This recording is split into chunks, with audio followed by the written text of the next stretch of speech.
ایک شخص کھجوروں کا بہت شوقین تھا۔ دن بھر درختوں پر چڑھ کر کھجوروں کو توڑنے اور کھانے کی فکر میں رہتا تھا۔ ایک مرتبہ اسے کافی اونچا اور بڑا درخت دکھائی دیا۔ اس پر کافی بڑے گچھے بھی لگے ہوئے تھے۔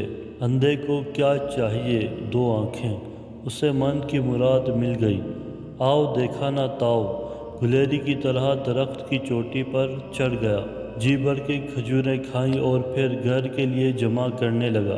مقصد پورا ہوا تو پیڑ سے نیچے اترنے کی ٹھانی، لیکن یہ کیا، جیسے ہی نیچے نظر کی ہوش باختہ ہو گیا۔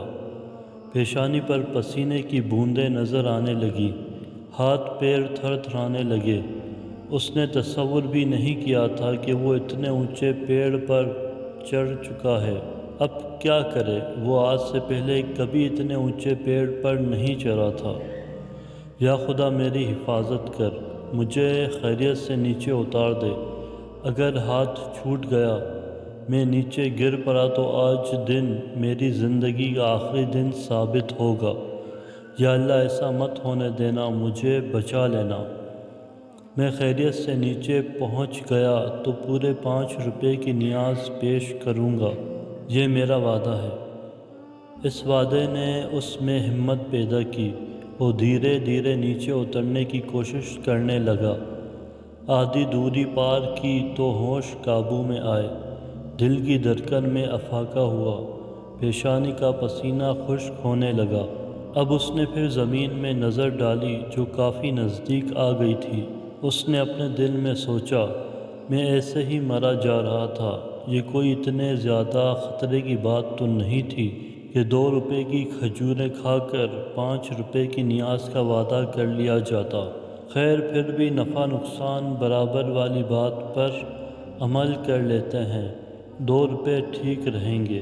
اگر خیریت سے نیچے اتر گئے تو 2 روپے کی نیاز پیش کر دیں گے، یہ وعدہ رہا۔ اور یہ وعدہ دوری گھٹتے گھٹتے پوری طرح گھٹ کر 0 میں تبدیل ہو گیا۔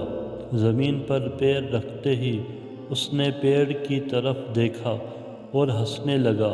اس نے کہا، پیڑوں پر میں نہ جانے کتنی ہی مرتبہ چڑھ کر اتر جاؤں، پتہ نہیں میں اتنا کیوں ڈر گیا تھا، یہ خطرے جیسی کوئی بات تھی ہی نہیں۔ اور پھر ہاتھ صاف کرتے ہوئے آگے بڑھ گیا۔